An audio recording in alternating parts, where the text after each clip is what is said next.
Olá a todos, nós vamos iniciar a abordagem do conteúdo sobre o sistema reprodutor masculino e nessa abordagem nós gostaríamos de destacar a vocês a importância desse estudo, né, para a formação do médico em função das...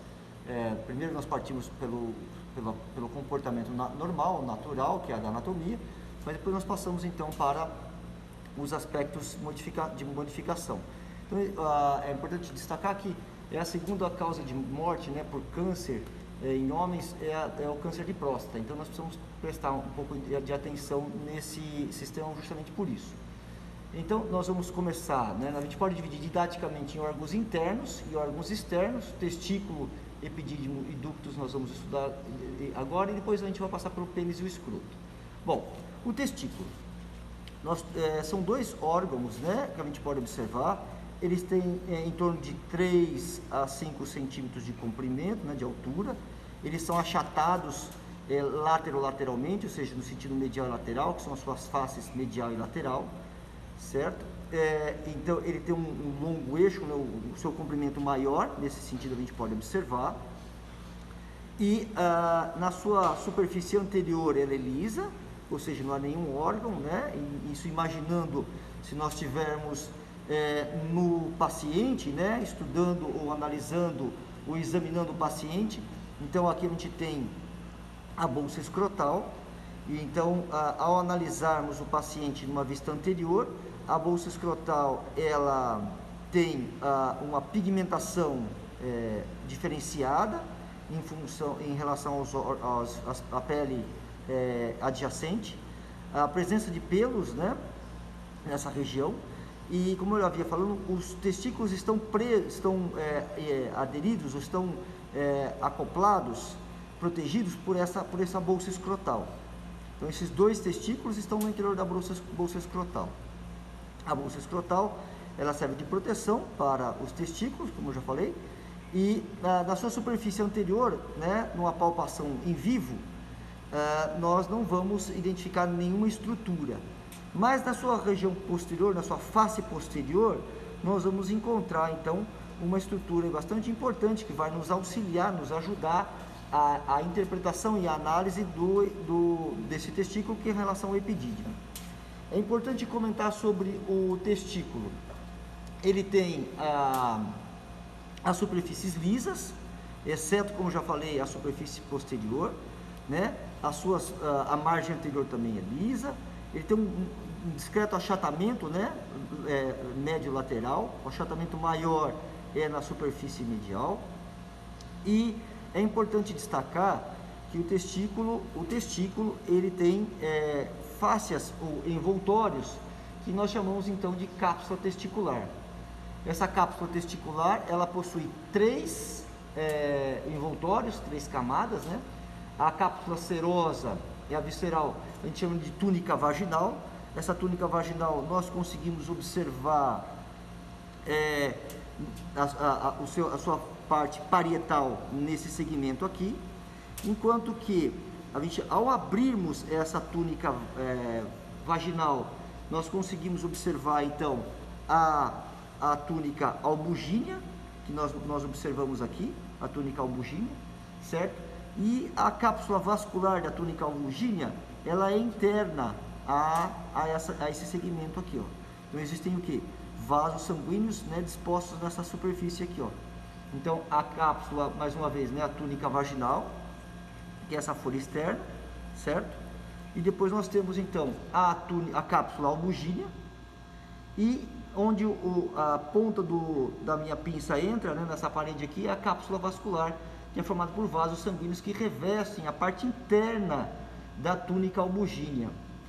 É importante mencionar, né, que a túnica albugínea, esse envoltório, ela envia prolongamentos ou tabiques para o interior desse órgão, né, dessa estrutura, que ela tem um aspecto parenquimatoso, uma vez que é tecido conjuntivo que preenche, né, essa estrutura.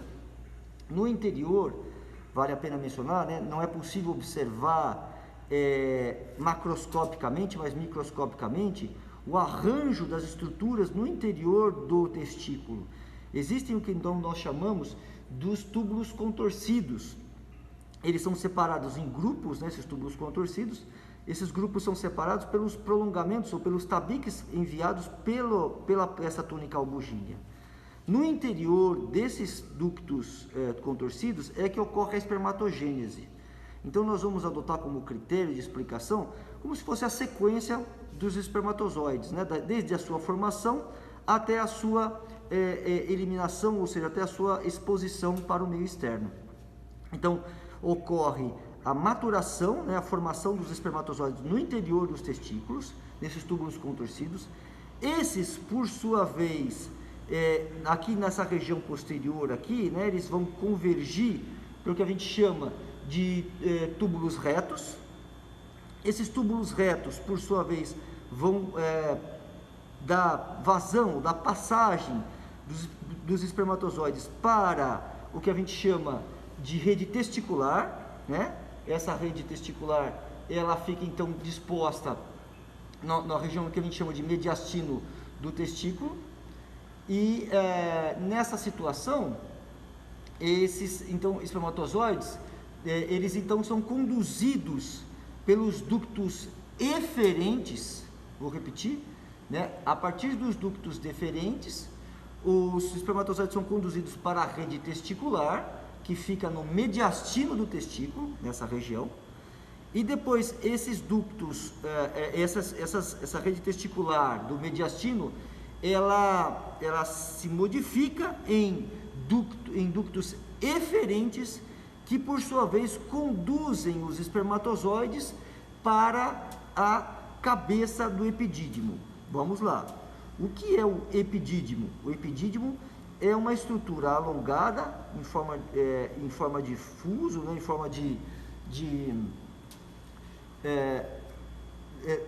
a gente pode chamar de formato lumbricoide, certo? Alongada de formato lumbricoide. A gente pode observar inclusive nessa peça aqui também, né? Vamos repetir, né? É importante a gente repetir nessa circunstância da nossa aula. Então, o epidídimo, ele fica disposto na parede posterior do testículo, nos dois testículos, tá? Nós temos dois testículos e dois epidídimos, um de cada lado. Então, esse epidídimo fica disposto na parte posterior. É importante salientar isso, porque nos exames clínicos o médico deverá, para verificar as condições de sanidade, ou seja, as condições para observar quão salutar ou em boas condições se ele está o epidídimo, então ele deverá ser palpado na sua região posterior, para ver a integridade dele. Repetirei um aspecto importante também, que é levarmos em consideração que o testículo ele pode ser acometido por doenças, né? Inclusive até pelo próprio câncer. Então a palpação do testículo, né? A palpação do testículo na bolsa escrotal, para verificar as suas condições de sanidade, se há presença de caroços ou não, se há presença alguma modificação na sua textura. Então é necessário o exame clínico, ele é primordial, ele é fundamental. Depois, se houver a necessidade, o médico então poderá lançar mão de um exame de ultrassonografia para observar a condição de sanidade do próprio testículo. Eu comentei sobre o testículo, né, das suas camadas, mas é importante salientar, né, quando a gente voltar a falar dos órgãos externos, eu vou comentar que o escroto possui então camadas também que envolvem o testículo, certo? Então, olha como eu vou falar de pênis e de escroto e vou voltar a falar então das camadas que envolvem o testículo, mas são as camadas do próprio escroto. Dando continuidade então ao caminho do espermatozoide, então nós temos que os ductos eferentes, eles conduzem os espermatozoides para o epidídimo, especificamente para a cabeça do epidídimo. A cabeça do epidídimo fica no polo superior do testículo. Então a cabeça fica no segmento superior, no terço superior. Se nós dividimos em 3 terços, no terço superior. E o epidídimo, ele serve para o armazenamento dos espermatozoides, que ficam aí então, depois da espermatogênese, ficam armazenados, ficam aí contidos, ficam aí retidos. Depois no seu interior, a gente pode então encontrar os ductos eferentes conduzem aí, e eles então ficam enovelados na cabeça do epidídimo.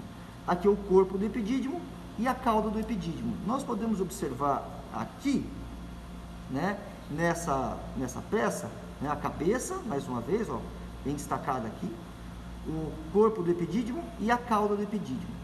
A cauda do epidídimo, ela se prolonga com o que nós chamamos de ducto deferente. Então vamos nos lembrar com relação à terminologia. No interior do testículo nós temos o ducto, os túbulos contorcidos, né? Os túbulos contorcidos. Depois nós temos os ductos eferentes para a rede testicular. Depois os ductos eferentes que conduzem os espermatozoides para a cabeça do epidídimo.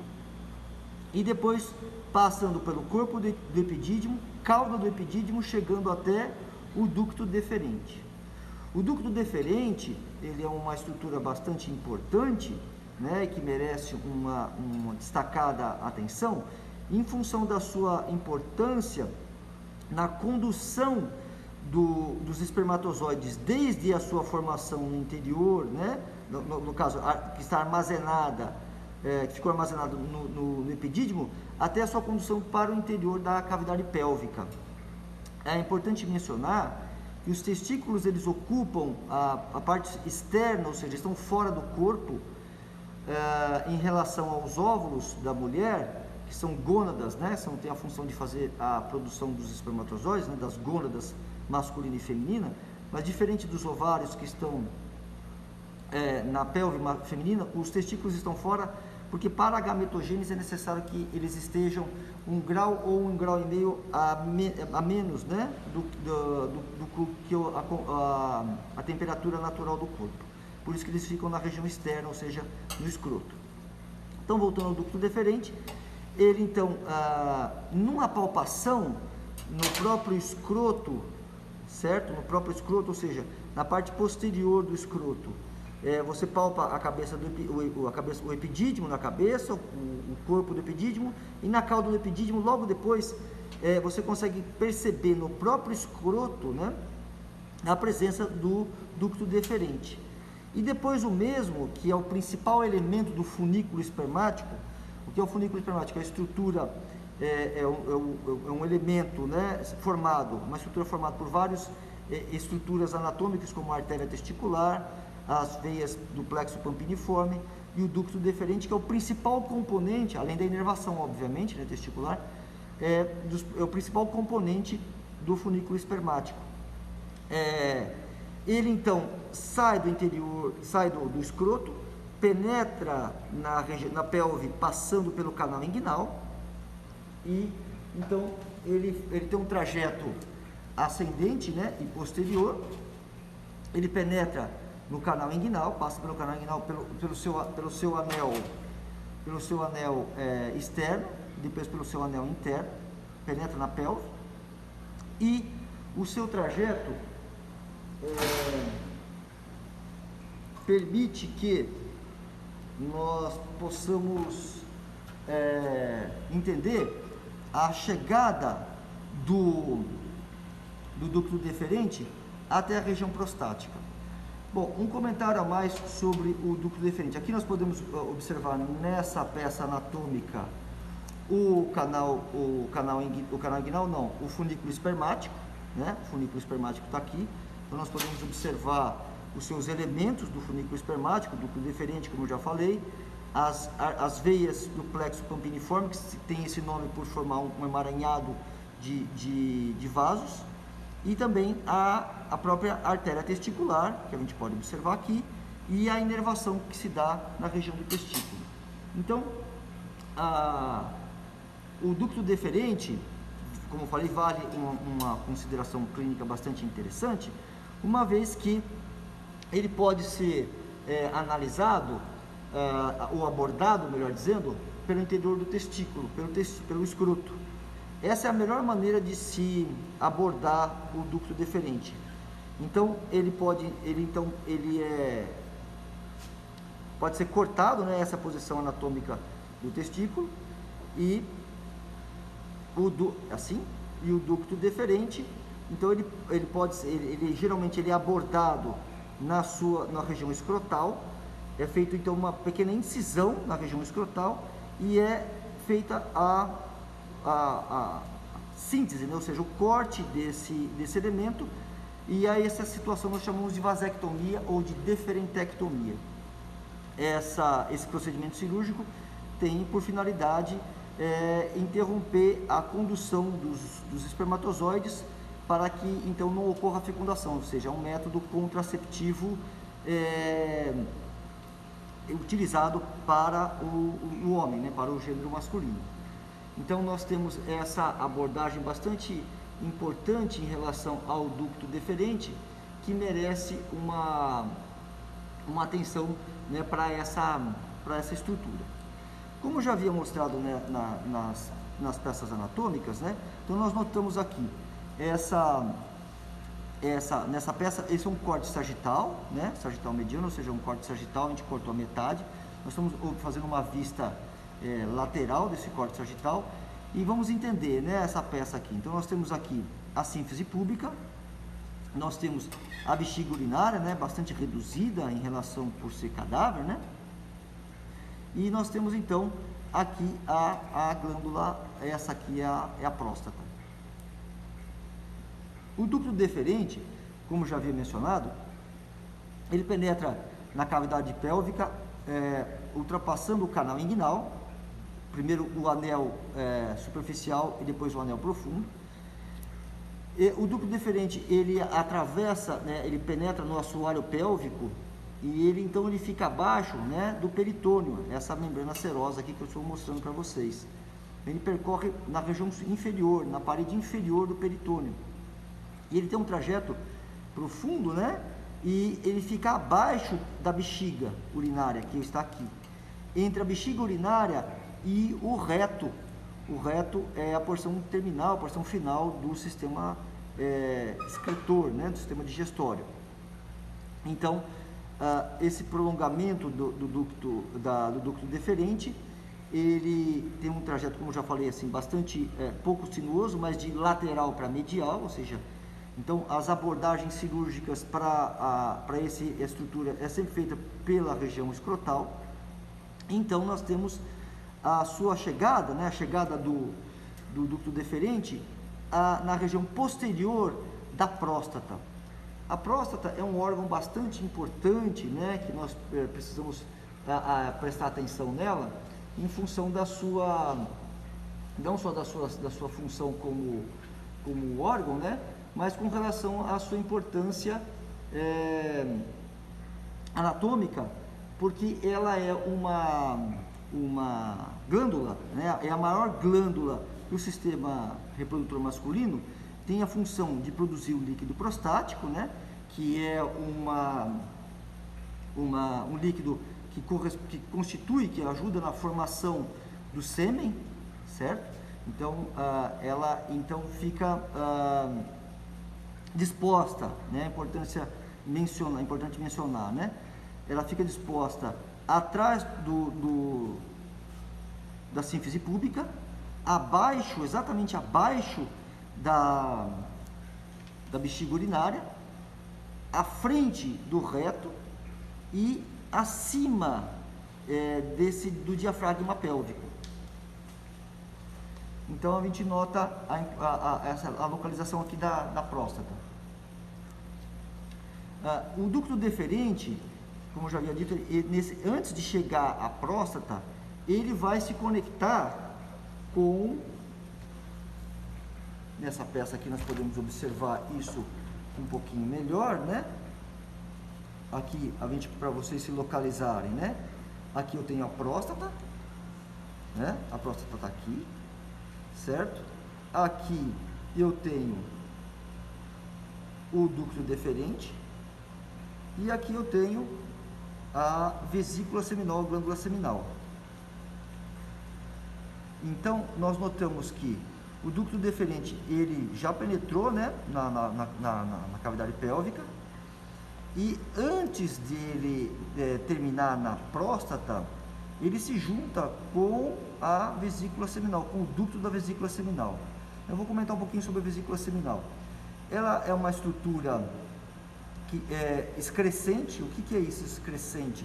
Ela tem um formato bastante irregular, né, cheio de reentrâncias, que fica disposta na parte posterior da bexiga urinária, né, essa aqui é a bexiga urinária, então ela fica na parte posterior da bexiga urinária, e também da mesma maneira é anterior ao reto, né, que é a porção final do sistema digestório, certo?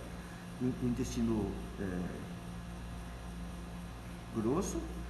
Então nós notamos aqui a vesícula seminal. A vesícula seminal, ela produz um líquido bastante importante, constitui 70% do líquido seminal que é expelido no sêmen, e ela então, o seu ducto, né, da vesícula seminal, junto com o ducto deferente, né, que conduz os espermatozoides, eles vão em conjunto, né, formar um ducto ejaculatório, que vocês podem observar aqui o seu prolongamento nesse sentido aqui, já no interior da próstata. Então juntou-se o ducto da vesícula seminal com o ducto ejaculatório, com o ducto deferente, formando o ducto ejaculatório, que termina no interior da próstata. Mais uma vez, a vesícula seminal produz um líquido importante, né, frutose. Essa substância, ela favorece a mobilidade, né, dos espermatozoides, junto com os espermatozoides que são conduzidos para a região, para a próstata, né, eles vão em direção à próstata pelo ducto deferente, que conduz os espermatozoides que foram produzidos no testículo, e ambos vão se juntar, né, o ducto da vesícula seminal junto com o ducto deferente, vão formar o ducto ejaculatório, que termina no interior da próstata. Nós então notamos, né, mais uma vez aqui nós vamos agora abordar a próstata, e a próstata, ela é uma glândula bastante importante com relação ao seu aspecto clínico.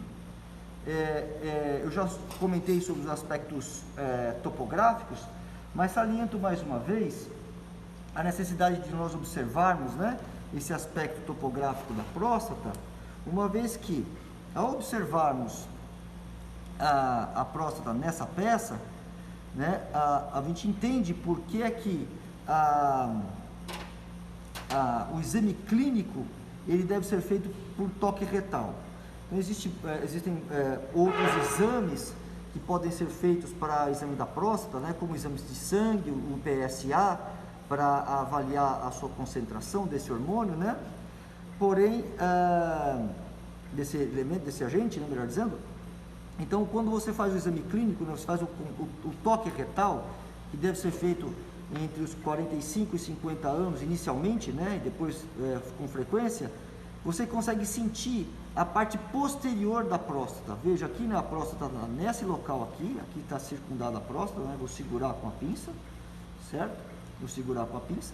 Então, no exame clínico de toque retal, é possível perceber, né, o volume da próstata, que tem um aspecto, ela tem uma certa elasticidade, né, uma certa mobilidade, e um volume natural. Ela tem o tamanho de uma noz, em torno de 4 a 5 centímetros de comprimento, né, de altura, melhor dizendo, 3, né, 4 de largura, e 2 no sentido lateral, mas o médico consegue sentir essa região posterior.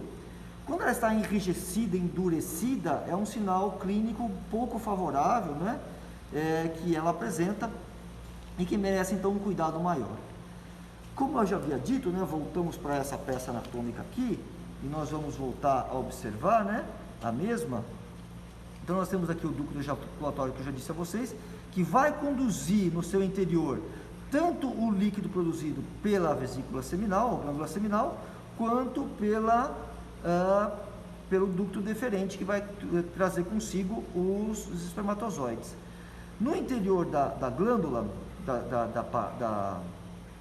glândula da próstata, né, que é uma glândula prostática, ela tem no seu interior, é importante mencionar que existe um primeiro segmento da uretra. Então a uretra é o nome que se dá ao conduto que conduz a urina e os espermatozoides ou o sêmen no homem. Na mulher, esses ductos são independentes, no homem não, é o mesmo conduto. Então é importante mencionar que essa glândula ela é formada por segmentos acinosos, né, segmentos da glândula ao redor da uretra prostática. Então a uretra prostática ela é pequena. Nós podemos mencionar que existem 4 segmentos de uretra, né? A uretra pré-prostática, a uretra prostática, a uretra membranácea e depois a uretra esponjosa, que é no decorrer do pênis, mas nós vamos observar isso com calma.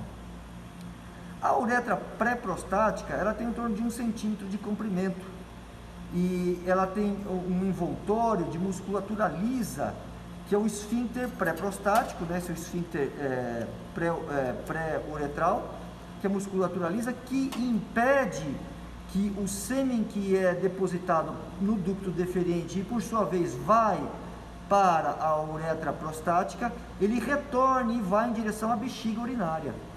Então esse anel de musculatura lisa, né, o esfíncter superior, né, o esfíncter pré-prostático, ele então impede o refluxo, né, a passagem do sêmen para o interior da bexiga. Então, no momento do coito, ele se fecha, por ser musculatura lisa, ele tem um fechamento automático e impede esse refluxo. No interior da próstata, nós temos a crista prostática, né? Nós temos o trículo prostático, que é uma saliência, e nós temos então nesse seio prostático uma série de aberturas onde dão passagem para o produto de secreção do líquido prostático, o produto de secreção da próstata, o líquido prostático, que vai compor o sêmen. Então, depois dessa passagem pelo interior da próstata, já recebendo então, no momento do coito, né, os espermatozoides, o líquido produzido pela vesícula ou pela glândula seminal, o líquido prostático, ele então passa para a região final, aqui para essa porção final, que é a uretra membranácea. Essa uretra membranácea, ela fica disposta aqui na região do bulbo, que é um dos elementos constituintes da raiz do pênis. Então, ela tem esse segmento aqui, que serve de passagem, e por sua vez, isso então vai dar acesso, continuidade, né, para o que a gente chama de uretra peniana, que é um segmento da uretra, né, que está no interior do pênis, aqui, e que nós vamos observar, né, nós vamos estudar o pênis, as suas estruturas anatômicas, e ela fica no interior da uretra do corpo esponjoso do pênis. É por isso que ela tem esse nome de uretra esponjosa, porque fica no interior do corpo esponjoso do pênis. Essa uretra esponjosa, ela é a mais longa dentre as outras 4, né? Se a pré-prostática tem 1 centímetro, a prostática tem de 3 a 4 centímetros, a membranácea em torno de 5, essa aqui é a mais longa, né? É a esponjosa, porque ela pode ter em torno de 10 a 12 centímetros, isso vai depender de acordo com o órgão. É importante mencionar que entre a uretra membranácea, né, antes da uretra peniana, né, uretra esponjosa, a uretra membranácea, ela tem o esfíncter, né, nessa região aqui, o esfíncter muscular. Esse esfíncter muscular é formado pelos músculos do períneo e é a musculatura estriada. Então é o segundo esfíncter, mas aí sim esse é o que a gente consegue controlar para a micção, ou seja, para a eliminação do xixi, né, da urina. Então esse aqui a gente tem então o esfíncter, né, que impede, que a gente consegue controlar a musculatura estriada esquelética. Então desde até esse orifício aqui, né, dessa passagem aqui da uretra membranácea, da uretra prostática, membranácea, e depois para peniana, né, ou a gente chama também de esponjosa, ela vai seguir até a região do pênis, que nós vamos, até a região, né, da glande, que a gente vai pormenorizar um estudo agora na sequência dos órgãos externos do pênis, do sistema reprodutor masculino. Então, externamente, a gente já comentou, nós temos, né, tanto o escroto quanto o pênis. Então, esses dois elementos nós vamos estudar agora. O escroto, nós temos camadas. Essas camadas do escroto, elas serão observadas por nós nesse estudo, né, para a gente observar cada um desses elementos, né? Então nós temos a pele, né, que é a túnica, a pele do escroto, que a gente nota, como eu já havia dito, com uma coloração diferente, uma pigmentação mais escura, a presença de pelos, né, nessa região. Então depois nós temos a sua camada já adjacente, logo abaixo dela, que é a túnica dartos, que é a musculatura dartos, né, que é a musculatura referente à parede, né, do músculo oblíquo externo do abdômen. Depois nós temos logo abaixo a face espermática externa, né, que a gente nota nessa parte aqui, a face espermática externa. Nós temos uma outra peça aqui anatômica que mostra isso de uma maneira mais didática, né, ó, a face espermática externa.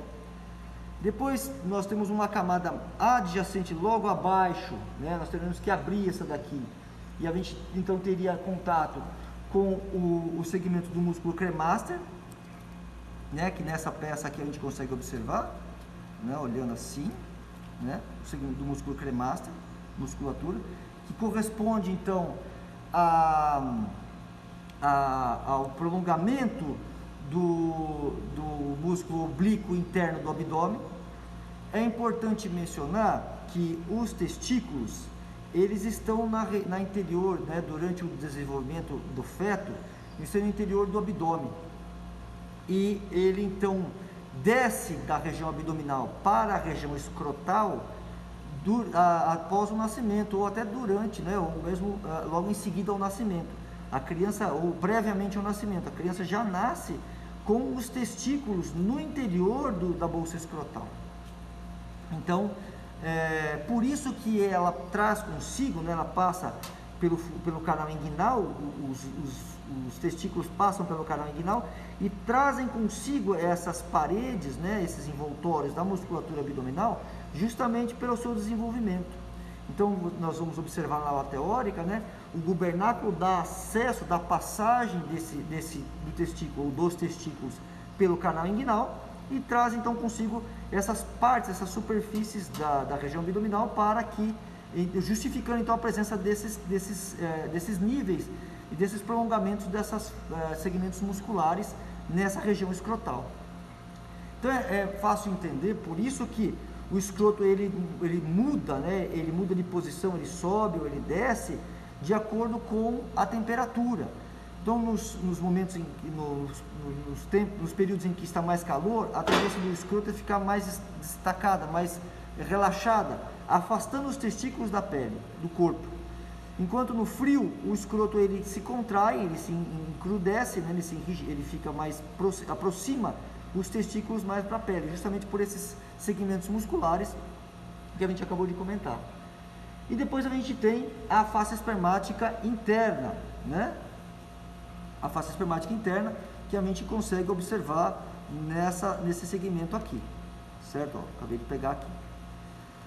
Então, depois, a gente já viu, né, ó, a túnica albugínea, logo abaixo, e depois, se a gente abrir a túnica albugínea, nós temos a parte interna da túnica albugínea, né, que nós já vimos que ela é vascularizada e ela é importante para essa manutenção dessa substância testicular aqui. Então nós temos, mais uma vez, né, ó, a pele, certo? A túnica dartos, a face espermática externa, né, que fica nessa região aqui, ó. A gente pode observar que tem um brilho diferente, ó, a face espermática externa. Depois, logo abaixo, a face, se a gente deslocar isso aqui, né, a face espermática interna. Então, lembrando que a face espermática interna não mencionei, mas ela representa o prolongamento do músculo transverso do abdômen, certo? E então depois nós temos, como eu já havia dito, então a face espermática, a túnica dartos, que a gente já comentou aqui anteriormente. Muito bem, vamos analisar essa peça anatômica aqui. Eu acho bastante rica, né, para a gente observar alguns detalhes. Eu estou segurando a bexiga, né, essa aqui é a bexiga urinária, ligamento suspensor da bexiga, né, bexiga urinária.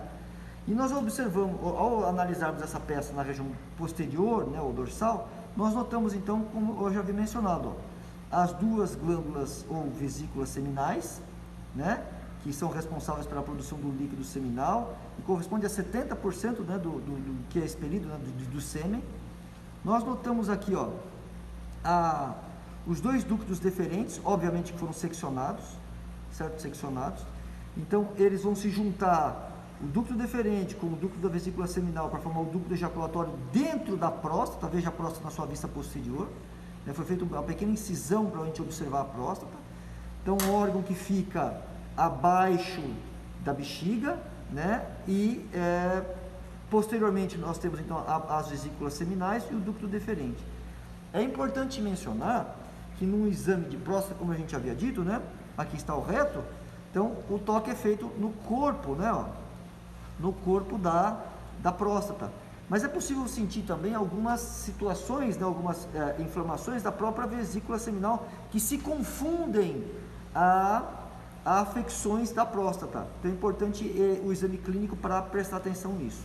Então, veja numa vista lateral agora a bexiga, né? Bexiga urinária, a vesícula seminal, o ducto deferente, olha a próstata logo aqui embaixo, certo? Lembrando que tem no seu interior a uretra prostática. E agora então partimos para o pênis, né? O pênis ele é descrito como se ele tivesse enrijecido. Então nós temos, ele é formado por dois cilindros de corpos cavernosos e um cilindro de corpo esponjoso. Vamos observar nessa peça, né, o que eu acabei de mencionar para vocês. Então vejam, aqui nós temos dois cilindros de corpos cavernosos.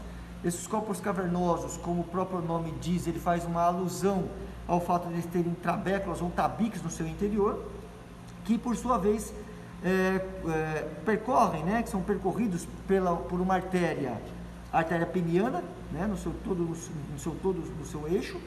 E essa artéria peniana, quando ela faz um influxo de sangue, ela torna o órgão rígido ou erétil. Então, aqui nós temos os dois cilindros, né, de corpos cavernosos e um cilindro de corpo esponjoso na região ventral ou na região anterior.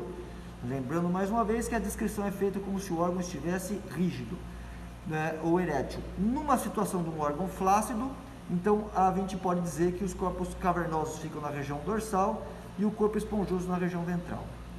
Lembrando mais uma vez, no interior do corpo esponjoso nós temos a uretra esponjosa ou uretra peniana, assim também alguns autores a chamam, que ela se inicia na raiz, no bulbo do pênis e vai terminar na glande do pênis. Glande é o nome que se dá a esse segmento do corpo esponjoso, com essa dilatação. Então, nós temos a glande, a coroa da glande, que é essa região mais da base da glande, e esse estrangulamento que é o cérvix, ou o colo da glande. É importante mencionar a vocês que a pele, né, o pênis então ele é recoberto por uma pele pigmentada, não tecido frouxo, não tecido conjuntivo, mas que dá certa mobilidade e vazão para os vasos que são periféricos, inclusive a artéria peniana dorsal e também as veias penianas, que também ficam na região ventral e dorsal do pênis, logo abaixo da pele. Então isso é possível observar também no vivente. E essa pele, ela se prolonga recobrindo a glande do pênis. A glande, então, é o nome que se dá essa porção dessa dilatação maior, a cabeça do pênis, né? Essa pele recobre o pênis em todo o mundo, dos meninos, né? E o que acontece? O estrangulamento dessa pele, essa pele chama-se prepúcio. O estrangulamento do prepúcio que impede a esterilização, a exposição da glande, a gente chama de fimose. Então, a fimose nada mais é do que o estrangulamento do prepúcio que impede a passagem da glande. É necessário, então, o tracionamento desse prepúcio para a exposição da glande, não só para os eventos de micção, ou seja, de urinar, mas também para a higienização dessas regiões. É importante mencionar que esse prepúcio ele está preso à glande pelo frênulo do prepúcio. Né? Esse frênulo do prepúcio está posicionado na região inferior, preso à glande, e em algumas situações é necessário a remoção cirúrgica dessa pele para que a glande seja adequadamente exposta e obviamente higienizada. A falta de higiene, ou seja, disposição da glande do pênis, pode acarretar não só doenças penianas, mas como, inclusive câncer, que podem levar a necessitar a amputação desse órgão. Então, nesse conjunto aqui que nós temos, mais uma vez, é possível observar, né, aqui a raiz do pênis, né, que se dá pela ancoragem desses dois segmentos, né, dos corpos cavernosos, nos ramos isquiáticos da pelve. Então, se nós nos lembrarmos, os ossos da pelve são o isquio, o ilho e o pube, né, o pubis, em latim. Então, no segmento isquiático, no prolongamento isquiático, em direção à região pubiana, nós temos então a ancoragem desses dois corpos cavernosos e o bulbo do pênis, né, que está nesse segmento aqui do corpo esponjoso, que constituem a raiz do pênis e que estão presas nessa região óssea que eu acabei de mencionar para vocês. Fazendo uma abordagem ainda com relação ao sistema reprodutor masculino, nós podemos observar numa peça anatômica, né, nessa região da região pélvica, tendo como referência o órgão fálico, no caso o pênis, uma abertura, né, na região inferior entre as cristas ilíacas, né, como se fosse uma incisão do tipo Phoenix-Till. Nós então observamos aqui a fáscia do músculo reto do abdômen. Aí nós rebatemos essas estruturas aqui musculares e aí então nós podemos observar o peritônio, né, a sua parede parietal e a sua parede visceral, para vocês terem uma ideia de localização de estruturas anatômicas. Retomando então esse segmento aqui, nós temos aqui o funículo espermático, que é constituído, é formado pelas veias do plexo pampiliforme.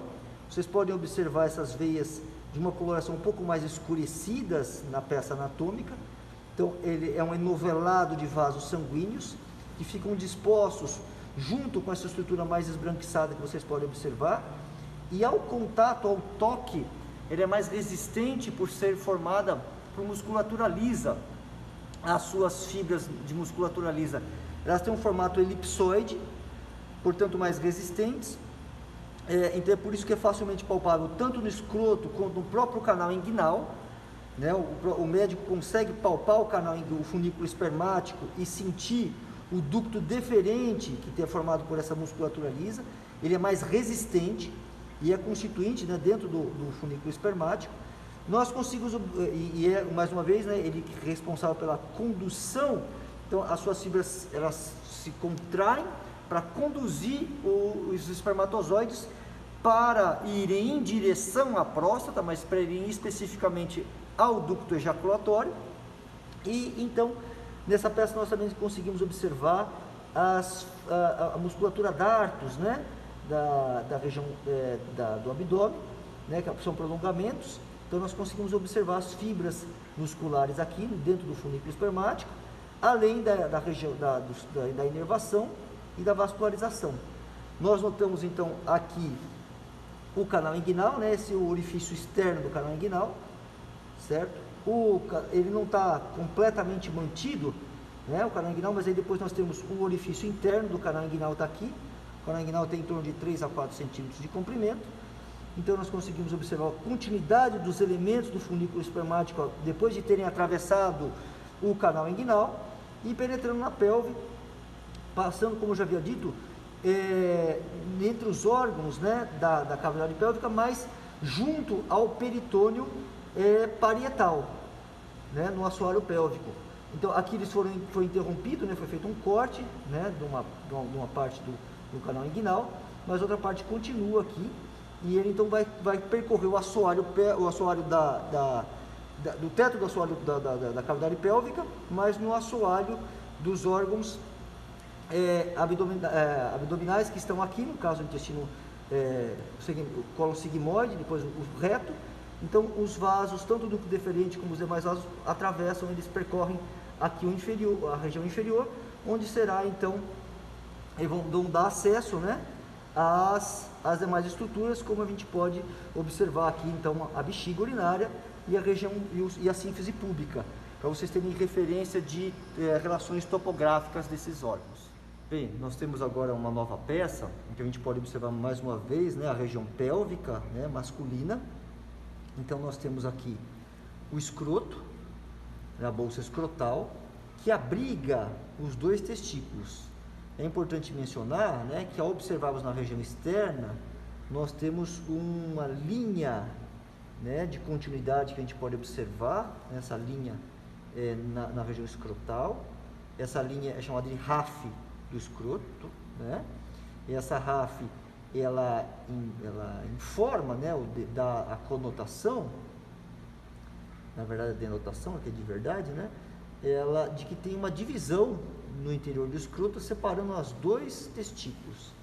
Então cada um dos testículos estão envoltos pela bolsa escrotal, mas envoltos e separados, né, por um septo.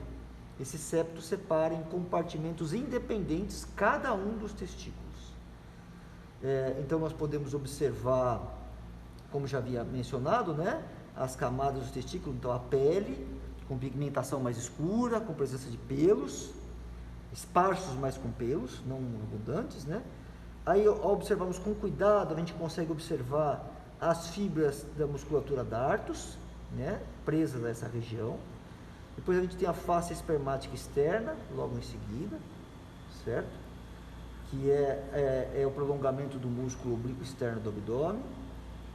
Depois a gente tem a musculatura cremastérica, que a gente consegue observar algumas de suas fibras aqui. A face espermática interna, que o músculo cremaster, né, que é o músculo transverso do oblíquo externo do abdômen, e o transverso do abdômen, a face espermática interna. Nós temos depois então a túnica albugínea, que está aqui, que pertence à túnica vaginal. E como nós podemos observar, né, como eu havia mencionado anteriormente, na posição anatômica, a gente nota aqui, na região posterior, o epidídimo, e aqui está a cabeça do epidídimo, onde ficam armazenados os espermatozoides, que depois são conduzidos para o corpo do epidídimo e depois para a cauda do epidídimo, mas às vezes esse epidídimo está disposto na região posterior. Então, exames no testículo, numa palpação posterior, poderão observar a integridade, as condições de sanidade, né, de boas condições do epidídimo. A palpação também do testículo pode ser observada. Em crianças é possível identificar, alguns meses depois do nascimento, às vezes a torção testicular, ou mesmo o exame clínico importante da presença dos dois testículos no interior do escroto. A ausência desses testículos é chamada de criptorquidismo, ou de um ou dos dois. Esse criptorquidismo corresponde ou informa ao médico que esses testículos ficaram retidos no interior da cavidade pélvica, ou seja, que não passaram pelo canal inguinal, que não alcançaram a região escrotal. Esse criptorquidismo ele pode causar esterilidade se mantido por longo tempo, por longo período. Os testículos também podem ser acometidos por câncer, por doenças, e é importante mencionar que o acesso para a remoção do testículo, no caso de um câncer, ele nunca é feito pela via escrotal, ele é sempre feito via canal inguinal, né, para evitar a disseminação, uma vez que a drenagem linfática dos testículos, ela se dá pela região pré-aórtica, né, na região abdominal, e não na região inguinal, como a gente podia imaginar. Dando continuidade, né, a essa peça aqui, é importante observar que foram dissecados, né, ou separados os elementos do canal inguinal, perdão, do funículo espermático. Então, o funículo espermático, eu estou segurando os elementos aqui, né, do funículo espermático, os componentes do funículo espermático. Nós notamos aqui numa coloração mais acinzentada ou mais escura a presença do plexo pampiniforme, ou seja, são as veias que drenam o sangue dessa região testicular, que constituem, né, o funículo espermático. O elemento que mais se destaca no interior do funículo espermático é o ducto deferente, que parte, como nós já vimos lá, da cauda do epidídimo, e ele então se prolonga, né, formado por musculatura lisa, então é facilmente palpável o funículo espermático. Já mencionei anteriormente, esse funículo espermático, então ele é abordado na região escrotal, para que seja feita, na região dorsal, né, do escroto, para que seja feita a vasectomia ou a deferentectomia. Vasectomia é o nome popular, né? Deferentectomia é o termo mais apropriado para isso. E aqui estão os elementos, então a gente pode observar, inclusive, a inervação da região testicular, que é dada pelos prolongamentos da região sacral de S2 a S4, né, que é responsável pela inervação da região testicular. E a passagem, então, do funículo espermático pelo canal inguinal. Aqui nessa peça o canal inguinal foi parcialmente removido, né, o seu segmento superior, para que a gente pudesse observar então todo o segmento do funículo espermático. Na imagem, na peça anterior, nós vimos então a continuidade do canal inguinal. Então o funículo espermático atravessa o canal inguinal e percorre o assoalho da cavidade pélvica. Aqui o peritônio foi removido, né? A gente tem um segmento do peritônio aqui embaixo, ó, certo? Então esses componentes, inclusive o ducto deferente que eu estou segurando aqui, que foi cortado, então ele percorre o assoalho dessa região da pelve, da cavidade pélvica, passando por assoalho, melhor dizendo, do peritônio, certo? Nessa peça também nós conseguimos observar a veia peniana, certo? A veia dorsal do pênis, melhor dizendo, e as artérias do dorso do pênis também, que ficam dispostas numa fina pele que recobre todo o corpo do pênis. Então, raiz, corpo e glande ou cabeça do pênis. Ainda nessa peça anatômica, é possível observar, né, identificar aqui, né, eu estou destacando aqui com o meu dedo e com a pinça, né, a continuidade da artéria peniana. A artéria peniana é essa que atravessa, mais uma vez, né, o próprio canal inguinal, e ela é ramo dessa artéria aqui, que é a artéria aorta abdominal. A sua emergência é um pouco mais lá para cima, próximo da artéria renal, aqui em cima. Então, nós podemos notar, né, olha, o seu prolongamento até a sua continuidade, passando pelo canal inguinal e alcançando o pênis. Mas lembrando que os testículos, alcançando o testículo, perdão. Lembrando que os testículos, eles estão na cavidade pélvica e que depois eles atravessam o canal inguinal até previamente ou durante ou até logo depois do nascimento, onde eles vão ficar armazenados no interior da bolsa escrotal.